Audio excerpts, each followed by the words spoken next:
We just got a Sazobster. As you can see, he's way oversized, so we're not going to be able to keep him. And you can see that he's got the fin funnels, which means he is a new type, so we're just going to turn him around and notch his tail. Looks like somebody's already notched him, and we're going to set him free.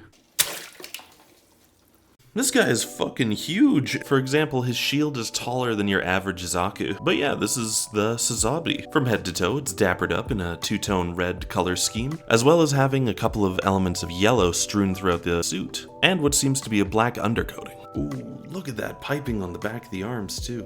Also prominent on the side skirting here is the symbol of Shar Azdamel. I'm not exactly sure how that's supposed to be him, but you know, whatever. And of course the head is an awesome reference to Shar's helmet back in the original series. On the back, you've got a sweet black backpack and two propellant tanks just to help it move around, because this is one big boy. And on the feet underneath, you've got a nice view of the extra thrusters under the skirting there, and just a nice detailed foot underneath. In terms of articulation, there's a lot. The head's on a nice ball joint, so you can move it in quite a few directions. You can even pop off the top of the head so that you can move the mono eye around.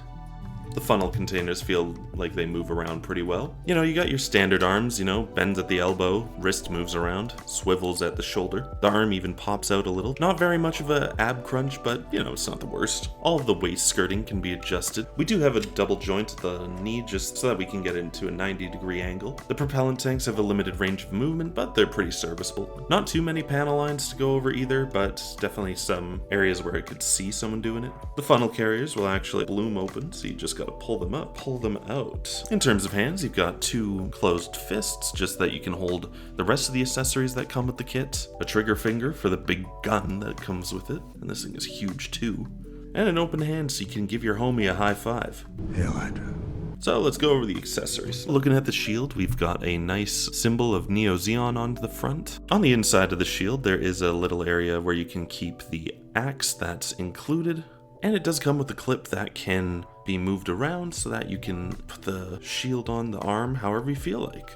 And then we've got big black gun. It's just pure black, you know, with how much color separation we had on all the other pieces. I kind of wish that there was a little more, but you gotta cut costs somewhere. The energy beams that come with the kit kind of fit into the rifle barrel, but I'd say that they just work better as part of the beam sabers. And speaking of beam sabers, you get two of them. Not sure where you're supposed to store them when they're not in use on this thing, but whatever, that's someone else's problem. And if you take the axe out of the shield, you can put one energy blade on it, or you can put the large energy blade on it to make it seem like you're about to power up for the final attack. A couple of funnels also accompany this kit. If you have a funnel expansion kit where you can have these floating around while this thing's on a stand, that's amazing. I just don't know where the one my wife bought me went. Womp womp. Overall, this is going to be an A+. This thing is so awesome. And if you can, pick it up with the new Gundam so you can have that final awesome fight between Char and Amuro. Hey, thank you for watching. Don't forget to subscribe, and don't forget to watch my last video on the high-grade Zeong. See ya.